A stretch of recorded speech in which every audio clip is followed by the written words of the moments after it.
The glass towers of Lower Manhattan reflected everything: money, ambition, power, and nothing at all. From the 47th floor of Halcyon Capital, the city looked like a chessboard, and Victor Hale liked to believe he owned the game. His office was a monument to success: Italian marble floors, hand-cut crystal decanters, and a wall of windows facing the Hudson. From here, he controlled billions in assets and dozens of lives with a few keystrokes. And behind him, quietly seated on a leather sofa, was the woman who technically owned most of it. Evelyn Hale didn't dress like a billionaire. She wore muted colors. Tailored, but understated. Her jewelry was minimal: pearls, not diamonds. If you didn't know better, you'd assume she was an assistant or a consultant waiting patiently for a meeting to end. That was exactly how Victor liked it. "Just sign here," he said without looking at her, sliding a document across the desk. She studied it calmly. "Another restructuring?" "Yes," he said smoothly. "Routine. You trust me, don't you?" She did once. Evelyn had met Victor 12 years earlier at a charity gala hosted by her family's foundation. She'd inherited her wealth quietly: generational money built on logistics, shipping, and long-term investments. She never liked attention. Victor, on the other hand, thrived on it. He was brilliant. Charismatic. Ambitious to a fault. She funded his hedge fund in its infancy, not as a favor, but as a strategic investment. She became the silent majority owner, her name buried beneath shell companies and trusts. The arrangement worked, until it didn't. Evelyn signed the paper, her pen steady. Victor smiled. "See? Teamwork." She smiled back. And said nothing. That night, Evelyn sat alone in her Upper East Side townhouse, reviewing transaction reports that had arrived earlier than expected. Something was wrong. She'd felt it for weeks: subtle irregularities, trades placed before announcements, profits that shouldn't exist unless someone had inside information. Her fingers moved quickly over the keyboard, pulling records, cross-referencing accounts. And then she saw it. A pattern. Trades executed minutes before confidential announcements. Profits routed through offshore accounts. Her husband's assistant, and young, sharp, always hovering, listed as an intermediary on more than half the transactions. Evelyn leaned back, breath slow. This wasn't ambition. This was a felony. Her phone buzzed. A text from Victor. "Running late. Dinner with investors. Don't wait up." She didn't respond. Instead, she opened a secure file and reviewed the ownership structure of Halcyon Capital. Her name appeared again and again. Majority shareholder. Controlling interest. She had always trusted Victor to steer the ship. Now she realized something chilling. She didn't just own the ship. She could sink it. The affair revealed itself not through jealousy, but carelessness. Evelyn arrived unannounced at the office one afternoon, a rare move. The receptionist stiffened. "Mrs. Hale, Mr. Hale is in a meeting." "Perfect," Evelyn said, walking past her. The glass walls of the conference room fogged slightly from inside heat. And there they were. Victor. And Chloe. His assistant, young, ambitious, impeccably dressed. Too close. Too familiar. Victor's hand was on her waist.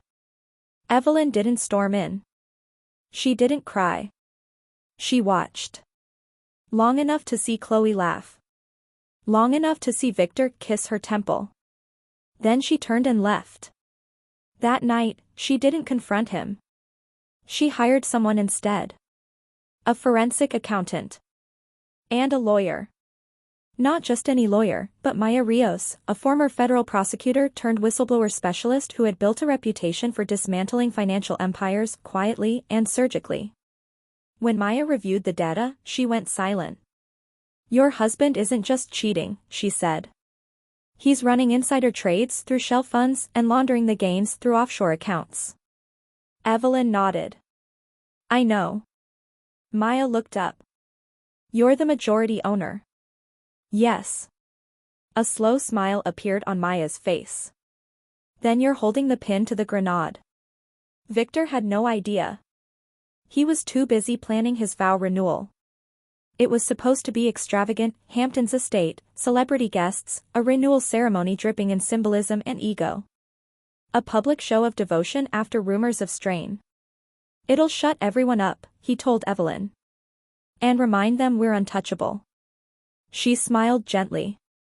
Of course. Behind the scenes, she moved quietly. She froze discretionary accounts. Redirected funds. And scheduled a board review, without Victor's name on the invite. Then she waited. The day of the vow renewal arrived, bathed in sunlight. White tents lined the estate lawn. Crystal glasses clinked. A string quartet played softly as guests mingled, bankers, politicians, influencers, donors. Victor stood tall in a tailored white suit, basking in admiration. Evelyn arrived last. She wore navy blue. Not bridal. Not submissive. Intentional. As the officiant raised a hand to begin, Evelyn stepped forward. Before we continue, she said calmly, I'd like to say a few words. Victor's smile faltered. She gestured toward the crowd. I've been asked many times how this man built his success. Polite laughter. She nodded toward the entrance. Perhaps we should let the truth speak for itself. The doors opened. Men and women in dark suits entered. SEC. FBI. And behind them, Maya Rios. Gasps rippled through the crowd. Victor turned pale. Evelyn, what is this? She met his eyes.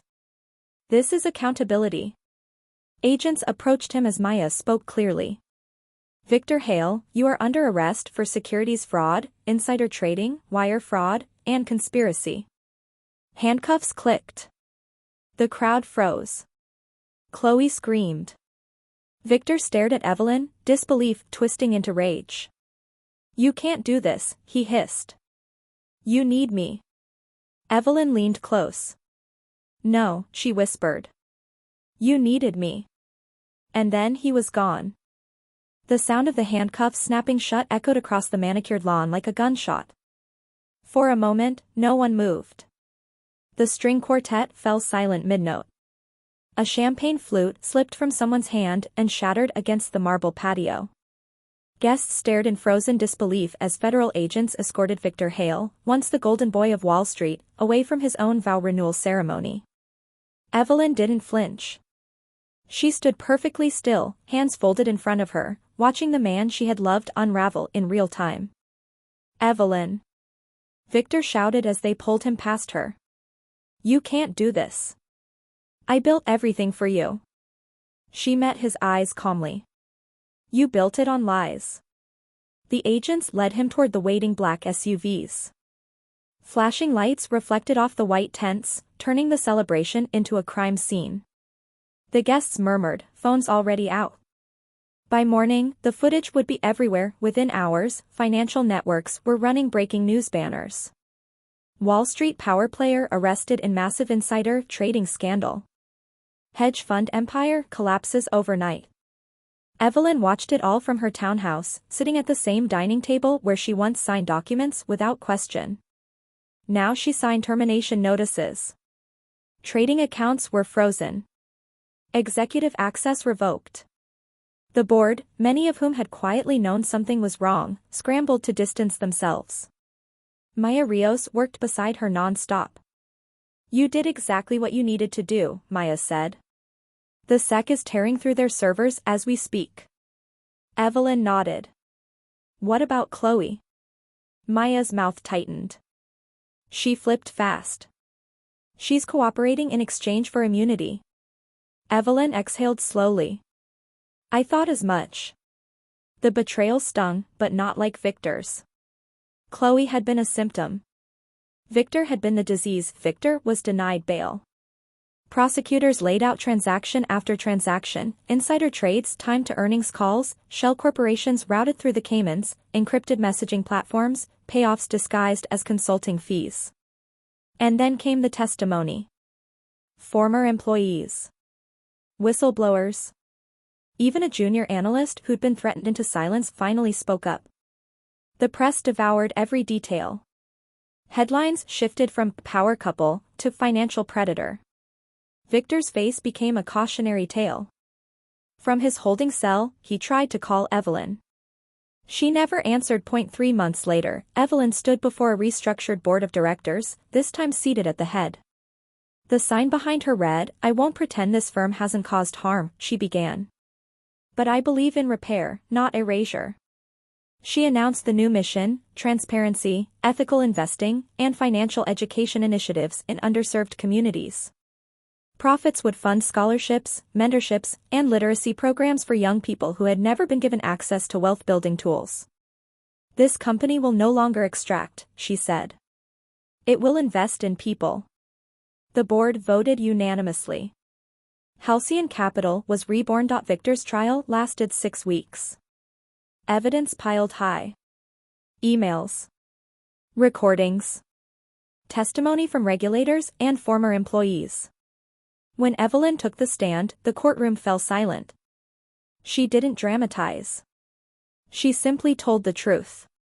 "I trusted him because I believed love and integrity could coexist with ambition," she said. "I was wrong. But I refused to let that define me." The jury deliberated less than 5 hours. Guilty on all counts. Victor was sentenced to 28 years in federal prison. As he was led away, he finally looked at Evelyn, not with anger, but something close to understanding. Too late, months passed. Evelyn moved out of the townhouse and into a light-filled apartment overlooking the river. No guards. No marble. Just peace. She began mentoring young women entering finance, teaching them how power really worked and how to protect themselves. The press tried to crown her a symbol. She declined. "I'm not a hero," she said in one interview. "I'm just someone who refused to stay silent." One evening, she stood on the rooftop of her building, city lights shimmering below. Maya joined her, handing her a glass of wine. "Hard to believe it's over," Maya said. Evelyn smiled softly. "It's not over. It's just honest now." Below them, the city pulsed, imperfect, relentless, alive. And for the first time in years, Evelyn felt something she hadn't known she'd lost. Freedom. 2 years later, the skyline of Manhattan looked different to Evelyn, not because the buildings had changed, but because she had. She stood on the terrace of the Halcyon Foundation's new headquarters, watching young interns filter in below, laughing, confident, unafraid. Most of them came from neighborhoods once written off by the same financial systems that had nearly destroyed her life. Now those systems worked for them. Inside, a plaque hung near the entrance. "Integrity is not the absence of power, it is how power is used." Evelyn hadn't put her name on it. She never did. The firm had become one of the most respected ethical investment institutions in the country, studied in business schools and cited in congressional hearings. The press called it the redemption model. She simply called it necessary.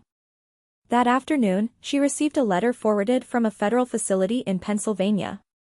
She didn't need to open it to know who it was from. Still, she did. Victor's handwriting was thinner now. Weaker. "I understand now.